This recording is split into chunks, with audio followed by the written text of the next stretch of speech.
15 ans de sacerdoce, voilà, on en parle tout à l'heure, mais d'abord l'actualité, cette autre actualité, celle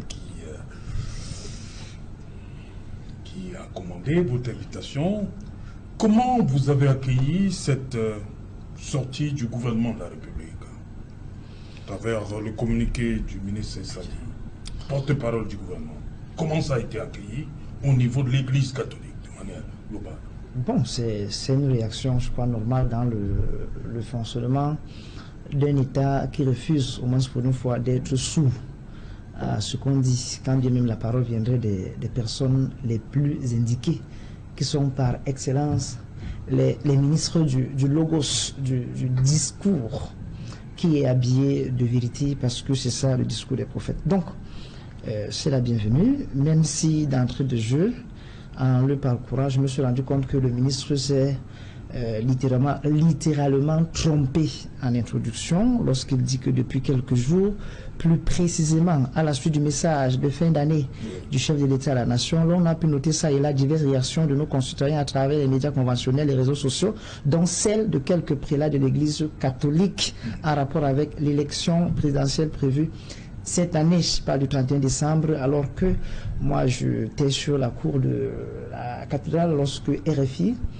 interviewait l'archevêque de Douala. C'était bien avant que le président ne s'exprime. L'interview a été diffusée le 25, le jour de Noël. Voilà, le jour de Noël. Même la sortie de l'archevêque de Yaoundé, c'était au sortir de la messe de Noël. Donc ce n'est pas...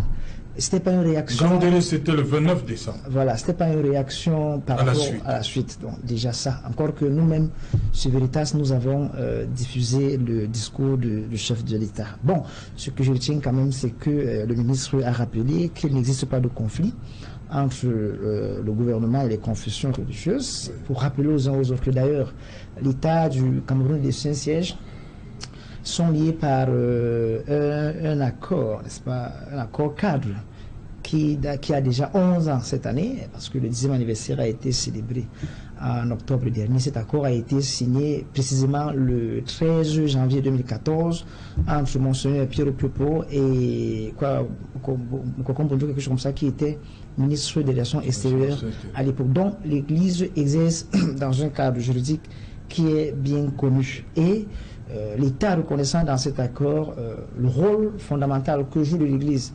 dans l'accompagnement que cette Église apporte à l'État dans certaines de ses charges régaliennes telles que l'éducation, la santé, et dans une certaine mesure la justice, parce qu'on a une pastorale qui est très engagée dans la prison avec la commission justice et paix auprès des orphelinats et autres. L'Église le reconnaît. Donc l'État le reconnaît. Le reconnaissant, l'Église est dans son droit de s'exprimer sur toutes les questions, mais alors sur toutes les questions, même celles qui sont en relation avec la politique. Je rappelle simplement que avant l'élection de 2018, les évêques du Cameroun avaient produit une lettre à ce propos sur les élections, et même en 2004, il y avait une lettre qui était sortie sur le droit de vote du citoyen. Je ne vais pas refuser d'évoquer les autres lettres qui sont venues antérieurement, par exemple le 3 septembre 2000. Pourquoi, l'abbé, pourquoi cette sortie de, comme on dit, déclaration de certains évêques, hein, je reprends les propos du ministre Sadi, pourquoi les déclarations si font tellement en parler? Vous venez de lister d'autres sorties. Pourquoi c'est maintenant, pourquoi celle-ci dérange tant, comme c'est indiqué? Nous sommes dans une année charnière.